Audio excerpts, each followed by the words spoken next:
Good morning বন্ধুরা, very good morning. দেখো আমার ছোট্ট সোনা কিন্তু ঘুম থেকে উঠে পড়েছে। এখন 6:45 বাজে। সুন্দর করে ব্রাশ করে তৈরি করে স্কুলে পাঠিয়ে দিচ্ছে। আর এই দেখো আমার শ্বশুরমশাইও কিন্তু উঠে পড়েছে। মানে বাচ্চা আর বয়স্ক লোক দুজনেই পুরো এক ধরনের হয়েছে। দুজনেই হয়ে ওঠে কারোর না কারোর ওপর নির্ভরশীল। ঠিক বললাম না বন্ধুরা? চলো ছেলেকে আগে স্কুলে পাঠিয়ে দিই। এটা হচ্ছে ঘুম থেকে উঠে আমার প্রথম কাজ। এই কাজটা না করলে তো আর কোনো কাজে হাত দেওয়া যাবে না। এখানে বাবুকে জুতোটা পরিয়ে দিচ্ছি।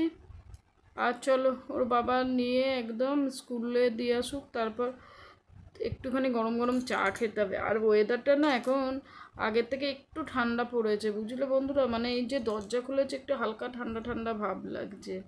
তোমাদের ওখানে কি ঠান্ডা পড়েছে? তাহলে চলো, তোমাদের সঙ্গে তো আলাপ পর্বটাই সারা হলো না। আর এখানে আমি চা করে নিয়ে এসেছি। চলো একটু চা খেতে খেতে তোমাদের সঙ্গে আলাপ পর্বটা সেরে নিই। হ্যালো বন্ধুরা, good morning. Papai Sonai lifestyle ব্লগে তোমাদের অনেক স্বাগতম আর অনেক ভালোবাসা জানিয়ে আজকের ব্লগটা শুরু করছি। আজকে 12ই নভেম্বর, মঙ্গলবার। আর ঘুম থেকে উঠে দেখলে ছেলেকে তৈরি করে স্কুলে পাঠালাম ওর বাবার সঙ্গে। তারপরে এসে দু একটা বাসনপত্র ছিল, সেগুলো ঘষা মাজা করে ঘরটা ঝাঁট দিয়ে নাইটি চেঞ্জ করে চা নিয়ে বসে পড়েছি। চাটা খাওয়া কমপ্লিট করেই চলে আসতে রান্নাঘরে, কারণ সকালে যেন রান্নাবান্নার তাড়া থাকে। এক একদিন মনে হয় কি বলো তো বন্ধুরা, রান্নাবান্না যেন কিছুই করতে ইচ্ছে করে না। মনে একটু স্নান করি, বেলাতে দরকার হলে রান্না করবো, নাহলে ভাতে ভাত বসিয়ে দেবো। সবসময় তো শরীর সায় দেয় না, বা ইচ্ছের ওপর তো কারোর জোর নেই। কিন্তু ওই যে কিছু করার নেই। এক এক সময় মানে এই রান্না খাওয়া ছেলে দেখা মনে হয় যেন কোথাও একটু গিয়ে ঘুরে আসলে ভালো হয়। মানে মেজাজটা যাকে বলে একদম চলে না। কিন্তু ওই যে সংসার সংসার বড় মায়ার জিনিস বন্ধুরা। সংসারের যেদিকে নজর না দেবে সেদিকে চলবে না। আর এদিকে আমি ভাত বসিয়ে দিয়েছি, আর পেঁপে আর মুসুর ডাল সেদ্ধ বসিয়ে দিয়েছি। পেঁপে দিয়ে মুসুর ডাল করবো, ভালোই লাগে লাউ দিয়ে। আজকে আর মাছের ঝামেলা করব না। চলো রান্নাবান্নাটা সেরে সেরে নি, তারপরে একটু বাইরের কাজ আছে, বাইরে যাব। মানে মানুষের তো শুধু ঘরের মধ্যে সীমাবদ্ধ থাকলে হয় না, এখন বাইরেও আমাদের অনেক রকম কাজ বেরিয়ে গেছে। এই ধরো টুকটাক কাজ থাকে। আমি কোনো মানে এমনি কাজের কথা বলছি না যে চাকরি করতে বেরোবো, পার্সোনাল কিছু কাজ আছে, সেই কাজে বেরোতে হবে। রান্নাবান্না করে একদম খেতে দিয়ে ওর দাদুকে ওর কাকাকে খেতে দিয়ে বেরোবো, আমার বাবাকে টিফিনটা দিয়ে। কী আর করা যাবে বলো, সমস্ত কিছু তালে তাল দিয়ে চলতে হবে। আর আজকের মেনু হচ্ছে সকালের মানে লাঞ্চের ভাত, পেঁপে দিয়ে মুসুর ডাল, করলা ভাতে, আলু ভাজা, পটল ভাজা, কুমড়ো ভাজা। আর রাতের তরকারিটাও একবারে করে রাখলাম। বাবার আলু চচ্চড়ি, মানে একবারে রান্নাঘরে ঢুকে 3 বেলা রান্না করে রাখলাম। তাহলে ব্লগটা দেখতে থাকো, আশা করছি ব্লগটা তোমাদের ভালো লাগবে। আর ওদিকে ভাত হয়ে গেছে, ওদিকে মুসুর ডালটাও সেদ্ধ হয়ে গেছে। আর ভাতের দেখেছো ফ্যান গালতে দিয়েছি। আর এদিকে ভাজাভুজিগুলো করে নিচ্ছি। করলে হয়ে যায়। আমার দেওয়ার একটু চোখা হলে ভালো হতো, কিন্তু এক একদিন না মন চেয়ে একটু ভাজা দিয়ে খাই। মানে সংসারে যেমন প্রত্যেক মানুষ আলাদা, তেমন এক একদিন এক একজনের মনের মতো করলে ভালো লাগে। এদিকে কুমড়ো ভাজা করে নিচ্ছি। তোমাদের দাদারটা এমনি হালকা নুন হলুদ মাখিয়ে নিলাম, আমাদেরটা কিন্তু একটু চিনি দিয়ে নিয়েছি, তাহলে খেতে ভালো লাগে। তোমরা যারা কুমড়ো ভাজা করে খাও, সামান্য একটু চিনি ভালো করে মাখিয়ে নিয়ে ভেজে খাবে, খুব ভালো লাগে, মিষ্টি মিষ্টি।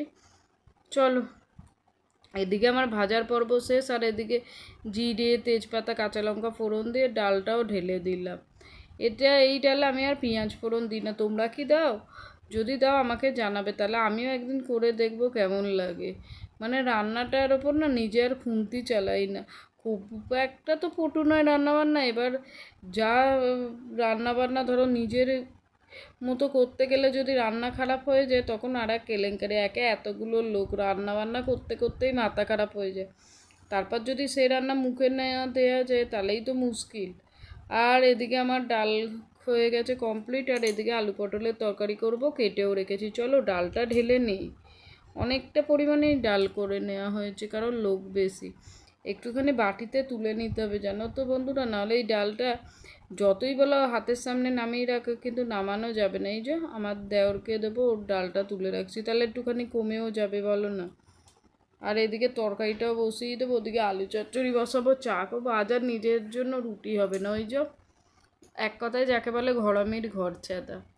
আমরা কি বলো তো বন্ধুরা, সবার জন্য রান্নাবান্না করি বা সবার খেয়াল রাখি, কিন্তু দেখবে নিজের খেয়াল রাখার সময় তখন আর খেয়াল রাখা হয় না। তখন যেন নিজে, আমার কেন, এটা সবারই হয়, দেখবে 5 জনের ভেতরে রান্নাবান্না ভালো করা যায়, কিন্তু কী বলো তো, যখন দেখবে নিজের জন্য কেউ খাবে না, নিজের জন্য করতে হবে, তখন চলো একটু ভাতে ভাত করে নিই। এটা আমার কেন, সবার ক্ষেত্রেই হয়। মানুষ, হ্যাঁ এটা সত্যি, নিজেকে সবচেয়ে বেশি ভালোবাসে, কিন্তু যখন এইসব আসে তখন যে কেউ খাবে না, আমি একা খাবো, চলো ভাতে ভাত বসিয়ে দিই। এটা কি বলো তো, নিজেকেই ভালোবাসা।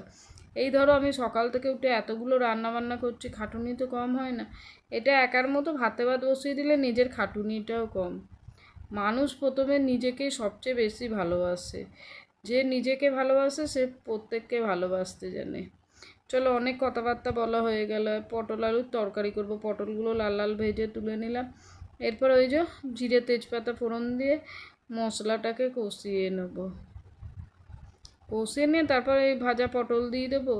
আর আলুটা একটা সিটি মেরে রেখেছি জানো তো, কারণ সকালে তাড়াহুড়ো থাকে বা আমার চাপটা খুবই বেশি থাকে, ওই জন্য যখন না হয় আমি এরকম সেদ্ধ করেই করি। কিন্তু এতে টেস্টের কোনো ফারাক হয় না। তোমরা বলতে পারো খেতে ভালো হবে না, কিন্তু একদমই নয়, যেমন টেস্ট তেমন টেস্টি হবে। আর এই দেখো না, হাত দুটো সমানে চলতেই আছে, এই দিকে চা বসিয়ে দিলাম। তাহলে বলো, যদি এরকম একটুখানি ফাঁকিবাজি মেরে না চলি, মানে এই ধরো আলুটা সিটি মেরেছে, তাহলে কী করে চলবে বলো? আমি বা কী করে 9টা 9:30টার মধ্যে রান্নাটা কমপ্লিট করব বলো না? কেটে কুটে দেওয়ার কেউ নেই, তারপর আনাজপত্র ধুয়ে দেওয়ার কেউ নেই, একার দ্বারাই সব কিছু, এতগুলো লোকের রান্নাবান্না, খেতে দেওয়া, বাসন মাজা, তাহলে একটু ফাঁকিবাজি তো করতেই হয় বলো না? চলো, তারপর শুধু তো রান্নাবান্নায় সীমাবদ্ধ থাকা যায় না বা থাকি না, তার সঙ্গে আছে ধরো এখানে রান্না করে রান্নাঘর পুরো পরিষ্কার করা, বাসন মাজা, ঘর ঝাড় দেওয়া, মোচা, ছেলেকে স্কুল থেকে আনা, ছেলেকে পড়ানো, মানে একটা সংসারের তো প্রচুর পরিমাণে কাজ আছে। আর এদিকে বাবার জন্য আলু চচ্চড়িটা বসিয়ে দিলাম, এদিকে কিন্তু চাটাও হয়ে গেছে দেখো। চায়ের বাটিটা নামিয়ে দিয়ে ঘরে গেছি দৌড়ে চায়ের জায়গাটা আনতে। বললাম না, সংসারের একটা কাজ নয়, সংসারে প্রচণ্ড পরিমাণে কাজ। এই দেখো ঘর থেকে চায়ের জায়গাটা নিয়ে চলে এসেছি, চলো চাটা ছেঁকে ঘরে দিয়ে দিই। মানে হাঁপিয়ে যাচ্ছি, যখন ব্লগটা শ্যুট করেছি তখন হাঁপিয়ে যায়নি, কিন্তু কেন জানি না বন্ধুরা, সন্ধ্যের পর থেকে না শরীরটা এত পরিমাণে ম্যাচ ম্যাচ করছে, হয়তো খাটুনি বেশি হয়েছে, না হলে হয়তো দুপুরে ধরো আমি খেয়ে দিয়ে একটুখানি শুই, অনেক সকালে উঠি তো, হয়তো ঘুমটাও ঠিক হয়নি, শরীরটা প্রচণ্ড পরিমাণে ম্যাচ ম্যাচ করছে। আমি এখন ভয়েস দিচ্ছি রাত্রে বসে, তোমরা কতটা বুঝতে পারছো কি জানি না। তাহলে চলো, ওদিকে বাইরের কাজ সেরে চলে এসেছি, আর ঘরে এসে ঘরে বিছানাটা ঝেড়ে দিলাম। আজ আর এই ঘরে বিছানাটা ফাঁকা পেলাম না, বাবা ঘুমোচ্ছে, 11টা বেজে গেছে জানো তো। এবার স্নান করবো, আর ভালো লাগছে না, অনেক সকাল থেকে উঠে সেই বাসি জামাটা ছেড়ে কাজ করছি, একটু বেলা হয়ে গেলে না 10:30টার পর থেকে, তখন মনে হয় কতক্ষণে নিজে স্নান করে ফ্রেশ হয়ে একটুখানি বসবো, তখন আর কিচ্ছু ভালো লাগে না। চলো, এদিকে ঘরদোর মোছা কমপ্লিট, আর অনেকক্ষণ আগে স্নান হয়ে গেছে, এখন আমরা খাওয়া দাওয়া করতে বসে পড়েছি। তোমাদের দাদা আজকে আর বেরোয়নি জানো তো, ওই জন্য একসঙ্গে আমি ভাত খাচ্ছি আর ও খাচ্ছে ডালিয়ার ভাত। তোমরা তো এন সুগার পেশেন্ট, ভাতটা কমই খায়। আর এদিকে বললাম না, রান্না খাওয়া বাসন মাজা সারাদিন, এই যে খাওয়া দাওয়া কমপ্লিট, এবার তো খাওয়া বাসনগুলো ঘষা মাজা করতে হবে বললো না, না হলে কি চলবে? তাহলে বন্ধুরা ব্লগটা আর বড় করতে পারছি না আমি, কারণ আজকে আমার শরীরটা প্রচণ্ড ক্লান্ত লাগছে, এই জন্য ব্লগটা এইটুকুই শেয়ার করলাম তোমাদের সঙ্গে। দেখা হবে নেক্সট ব্লগে। তাহলে বন্ধুরা তোমরা ভালো থাকো, সুস্থ থাকো, নতুন শীত আসছে, সকালবেলা দেখবে ঠান্ডা ভাব থেকে নিজেদের যত্ন নাও। তাহলে বন্ধুরা আজকের ব্লগটা এই পর্যন্তই শেষ করছি। তোমাদের সঙ্গে দেখা হবে একটা ঝরঝরে ব্লগ নিয়ে নেক্সট ব্লগে। তাহলে আজকের ব্লগটা এই পর্যন্ত।